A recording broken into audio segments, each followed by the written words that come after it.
Hello friends, तो आपका एक बार फिर से स्वागत है। और आज मैं बताने जा रहा हूँ आपको एयरटेल का 199 वाला जो प्लान है और उसकी रियलिटी क्या है, क्या एयरटेल वो देता भी है कि नहीं। 219 में आपको पड़ता है 199 प्लस जीएसटी, जिसमें 10 एमबीपीएस की आपको स्पीड मिलती है और अप्रॉक्स आपको मिनिमम 5 मंथ्स के लिए लेना होगा, जिसके आपको 1100 समथिंग आपका पड़ता है, 1175 के लगभग आपका पड़ता है, जो कि आपका रहेगा आपके चार्जेस, जो कि आपके इंटरनेट मंथली वाले हो गए। और आपका 500 समथिंग ये लेते हैं आपका जो आपके इंस्टॉलेशन चार्ज है। अभी तो कुछ चीज़ें मुझे ऐसे पता लग रही है कि जो ये चार्जेस हैं इस वाले प्लान के लिए, तो ये अपने एयरटेल के जो वेंडर है वो अपने अकॉर्डिंगली चार्ज कर रहे हैं। कुछ जगह से मुझे ये पता चल रहा है, मतलब कुछ इन्फॉर्मेशन है इस तरह की भी कि ऐसा हो रहा है।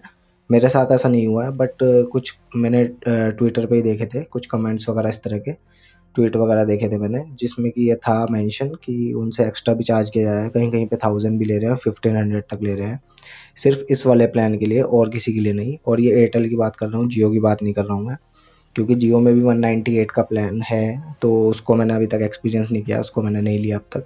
सिर्फ मैंने 200 वाला 199 वाला जो प्लान है, जो कि 219 का पड़ता है, 219 का विद जीएसटी, उसकी मैं बात कर रहा हूँ। तो अभी हो क्या रहा है कि इस वाले प्लान को लगाने के लिए विलेज एरिया की बात कर रहा हूँ, अभी जो मैंने एक्सपीरियंस किया है वो विलेज के लिए किया है। बाकी दिल्ली एनसीआर में मैंने ट्राई किया था, वहाँ पर तो ट्राई करने की ज़रूरत नहीं है, खुद ही वेंडर अप्रोच कर रहा है, कोई सा भी आप प्लान ले लो, चाहे 200 वाला ले लो, तो वहाँ पे ऐसा कोई प्रॉब्लम नहीं है।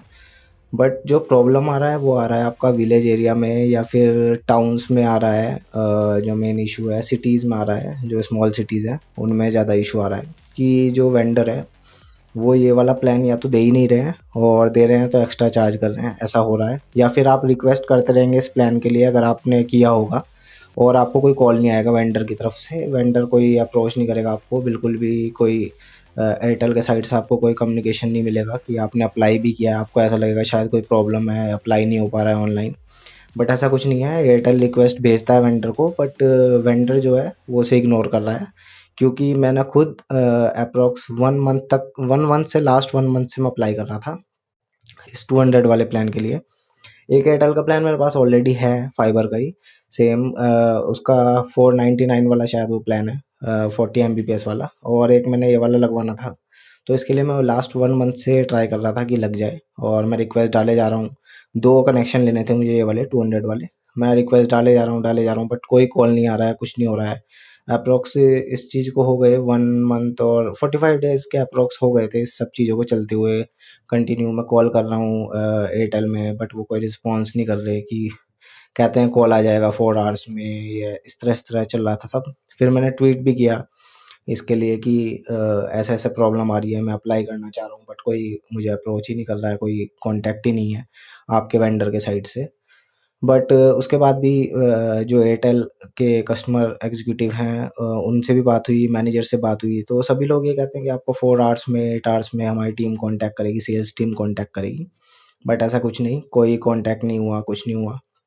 फिर फाइनली जब ये सभी कुछ हो गया, तो उसके बाद जब और कोई वे नहीं बचा अप्लाई करने के लिए, क्योंकि लोकल वेंडर तो कांटेक्ट कर नहीं रहा था इस केस में, तो एक जो जो मैंने आपको बताया कि मेरे पास 499 वाला जो प्लान है 40 MBPS वाला, तो उस टाइम पे जिस बंदे ने मुझे कांटेक्ट किया था लगाने के लिए वो, तो मैंने अपने ट्रू कॉलर से उसका नंबर निकाला, क्योंकि ट्रू कॉलर में आप बैक स्ट्रीम में जा सकते हैं काफ़ी, और आपको नाम भी पता लगता रहता है कौन है। तो उन्होंने एयरटेल फाइबर के नाम से ही डाला हुआ था, तो मुझे पता लग गया उस टाइम पे मैंने कब अप्लाई किया था, उस टाइम पे जो कॉल आई मैंने निकाली सब चीज़ें। तो और मैसेज भी मैंने देखा, क्योंकि उसमें मैसेज में भी लिखा था कि ये बंदा आपसे कॉन्टैक्ट करेगा, तो वहाँ से मैंने उनका नंबर निकाला, और नंबर निकालने के बाद मैंने उनको कॉल किया कि मुझे ऐसे-ऐसे प्लान अप्लाई करना है। तो पहले तो कोई उनके साइड से ऐसा पॉज़िटिव रिस्पॉन्स नहीं था कि मतलब लगेगा, नहीं लगेगा, क्योंकि वो भी सेल्स, मतलब सेल्स टीम से उनके पास रिक्वेस्ट जाती है तब वो लगाते हैं।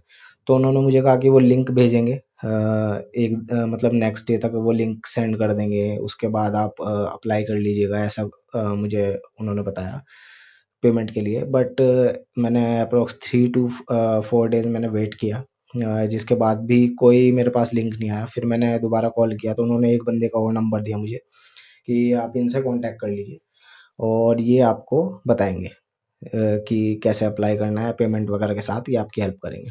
तो मैंने उनको कांटेक्ट किया, फिर वही 2-3 दिन निकल गए, कोई मेरे पास लिंक नहीं आ रहा है पेमेंट वगैरह के लिए। और जब ऐसे ही चलता रहा तो फिर मैं उनको डेली बेसिस पे कॉल करने लगा कि क्या हुआ है मेरी रिक्वेस्ट का। तो फिर फाइनली उन्होंने मुझे जो लिंक है वो भेजा, मैंने पेमेंट किया और मैं उस टाइम एनसीआर में था, दिल्ली एनसीआर में ही जिस टाइम मैंने पेमेंट किया, और ये मुझे लगवाना था अपने विलेज जो टाउन एरिया है मेरा, वहाँ पे लगना था। तो अब होता क्या है, जब ये सब कुछ हो जाता है उसके बाद मैं यहाँ पे जब आता हूँ नेक्स्ट डे कि लगेगा फाइबर, क्योंकि इन्होंने बोला था 24 आवर्स में लग जाएगा, मेरा मैसेज भी आया था। उसके बाद मेरे पास दोबारा मैसेज आता है कि 24 आवर्स नहीं 74 आवर्स और लगेंगे हमको जो ये कनेक्शन है, और डिले के लिए सॉरी, ऐसा मैसेज आया जो कि एयरटेल की साइड से था। तो मुझे लगा चलिए कोई बात नहीं, तो मैंने 72 आवर्स वेट किया। उस 72 आवर्स कंप्लीट होने के बाद मेरे पास एक और मैसेज आता है कि 48 आवर्स को और वेट करना होगा। तो मैंने कस्टमर केयर पे कॉल किया कि ऐसे-ऐसे प्रॉब्लम है और मैं अप्लाई कर रहा हूँ और पेमेंट भी हो चुका है बट हो नहीं रहा, क्योंकि अब पेमेंट हो गया था तो ये मेरे पास एक पॉजिटिव पॉइंट था कि मैंने पेमेंट कर दिया था। तो अब जो रिस्पॉन्सिबिलिटी है वो एयरटेल की हो जाती है कि वो मुझे कनेक्शन दे, अदरवाइज़ ये 200 वाला कनेक्शन में बहुत ज़्यादा प्रॉब्लम कर रहे हैं लोग। तो अब मैं वहाँ पे डेली कॉल कर रहा हूँ, उनके मैनेजर से बात कर रहा हूँ, कस्टमर जो एग्जीक्यूटिव थे उनके, और मैंने काफ़ी परेशान किया उनको, सही वर्ड्स में बोलूँ तो परेशान ही किया मैंने उनको, क्योंकि वो देने के लिए रेडी नहीं है लोकल वेंडर, और मैंने पेमेंट भी हो गया है, कैसे भी मैंने पेमेंट किया कैसे भी करके, बट मेरा पेमेंट हो चुका था, तो अब उनको कनेक्शन तो देना ही था। तो मैनेजर वगैरह से बात की, 2-3 दिन बात चलती रही इसी तरह से, और फिर फाइनली तो पहले मतलब ये इस तरह का कह रहे थे कि जो इनका कोई फैट बॉक्स होता है उससे कनेक्शन नहीं निकलेगा, ये इस तरह का कुछ मतलब बहाना दे रहे थे कि वो फैट बॉक्स में रीडिंग है वो हाई है तो वो ठीक होगी उसके बाद। तो ये काफ़ी 3 दिन तक चला है, 3-4 दिन तक यही सीन इनका कि जो टेक्नीशियन है वो अभी ठीक नहीं किया है, नया फैट बॉक्स आएगा तब लगेगा, फिर वो हम लगाएंगे आपके कनेक्शन, ऐसे चलता रहा। तो फाइनली मैंने जो मैनेजर थे कस्टमर केयर पे ही उनसे बात की, उनको कंप्लेंट डाली कि ऐसे ऐसे हो रहा है यहाँ पे और जो लोकल वेंडर है वो लगा ही नहीं रहा है ये वाला कनेक्शन। तो फिर उन्होंने आगे मेरी कंप्लेन आगे प्रोसेस की होगी, क्योंकि मुझे तो लगता है की है तभी मेरा कनेक्शन लगा है। और उसी दिन मेरे पास जब मैंने उनको मॉर्निंग में कॉल किया अप्रोक्स 11 ओ क्लॉक के अप्रोक्स, और शाम तक मेरे पास कॉल आ गया था कनेक्शन के लिए कि आप कनेक्शन लगवा लो अपना और आप एड्रेस वगैरह दे दो। तो मैंने उनको बताया एड्रेस वगैरह ये है, फिर वो लगा के गए, रीडिंग वगैरह चेक की मैंने, स्पीड वगैरह चेक की जो कि सब बिल्कुल परफेक्ट आई थी। 10 एमबीपीएस उन्होंने बोला था और 10 ही आती है। जब आप स्पीड टेस्ट करते हैं 20 तक जाती है, उसके बाद क्योंकि वो लिमिट की गई है वो 10 पे आ जाती है उसके बाद। तो मतलब स्पीड से तो मुझे कोई प्रॉब्लम नहीं है, अभी भी मेरे कम से कम अगर आपको बताऊँ मिनिमम बता रहा हूँ, मेरे 8 डिवाइस हर वक्त कनेक्ट रहते हैं, मोबाइल वगैरह सब चीज़ें लगा के उस 10 एमबीपीएस वाले प्लान पे 10 डिवाइस में चला रहा हूँ, लैपटॉप वगैरह सब चीज़ें, टीवी वगैरह सब चीज़ चला रहा हूँ। तो ये होने के बाद तब से अभी तक तो बिल्कुल परफेक्ट चल रहा है। तो कहने का सिर्फ इसमें यही है कि ये सिर्फ कंपनी के साइड से है। तो मैंने जो उनके प्रोवाइडर थे, सेल्स जो प्रोवाइडर हैं, मतलब जो कनेक्शन वगैरह लगाते हैं लोकली जो वेंडर है, तो इनका होता क्या है ना, जो मुझे उनसे पता लगा है कि इनका कोई कमीशन होता है। जैसे 500 का प्लान है तो उसका कुछ परसेंटेज, कुछ अमाउंट वो एवरी मंथ आपके वेंडर को जाता है, जो कि जिसने कनेक्शन लगाया है, जो आपका लोकल वेंडर है एयरटेल का, उनको जाता है। बट यहाँ पे क्या हो रहा है, जो 200 वाला प्लान है वो कह रहे हैं हमारा इनका मेंटेनेंस भी नहीं बैठेगा। मतलब जैसे होता है ना कनेक्शन, अगर कोई टेक्निकल इशू आता है तो जो आपका टेक्नीशियन आएगा और उसको ठीक करेगा आके, तो जो उनका मतलब नॉर्मल जो रहता है 500 वाले प्लान में तो वो उसमें मैनेज हो जाता है। बट 200 वाले में प्रॉब्लम ये है, काफ़ी कम प्राइस है इसका प्लान का, तो इस केस में हो प्रॉब्लम ये आ रही है इनको। ये लोग क्योंकि कनेक्शन ज़्यादा नहीं है और विलेज एरिया है, ज़्यादा कनेक्शन नहीं होंगे तो इनको ज़्यादा परसेंटेज नहीं मिलेगा इनका कमीशन का जो इनका रहता है। जैसे 200 है उसमें मान लो आपका 1% है, इनका 2% है, ये जो भी है, तो उसमें ज़्यादा इनको कमीशन नहीं मिलेगा। ज़्यादा कनेक्शन होंगे, क्वांटिटी ज़्यादा होगी तो इनको अच्छे से आप ये मैनेज कर पाएंगे जो भी टेक्निकल इश्यूज़ है और पे कर पाएंगे।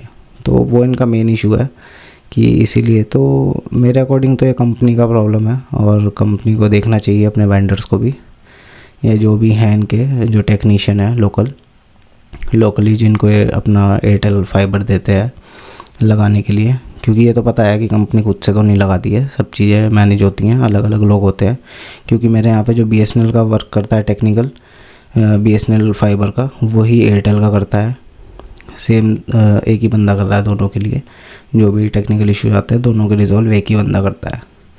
तो मतलब यही है कि उनको प्रॉफिट नहीं है, इसीलिए वो नहीं लगाना चाहते। बट हमने अप्लाई किया है, हम तो करेंगे, अगर कंपनी सर्विस दे रही है हमको, हम क्यों नहीं करेंगे। अगर कंपनी कह रही है इतने का प्लान है तो हम उसे अप्लाई करेंगे। बाकी वो उनका इशू है कि वो अपने वेंडर से बिना डिस्कस किए इस तरह का कोई प्लान निकाल रहे हैं, तो उनका प्रॉब्लम है। बाकी आज की बस वीडियो में इतना ही, और अगर इससे रिलेटेड आपको भी कोई प्रॉब्लम आई है तो कमेंट करके ज़रूर बताइएगा। Thank you.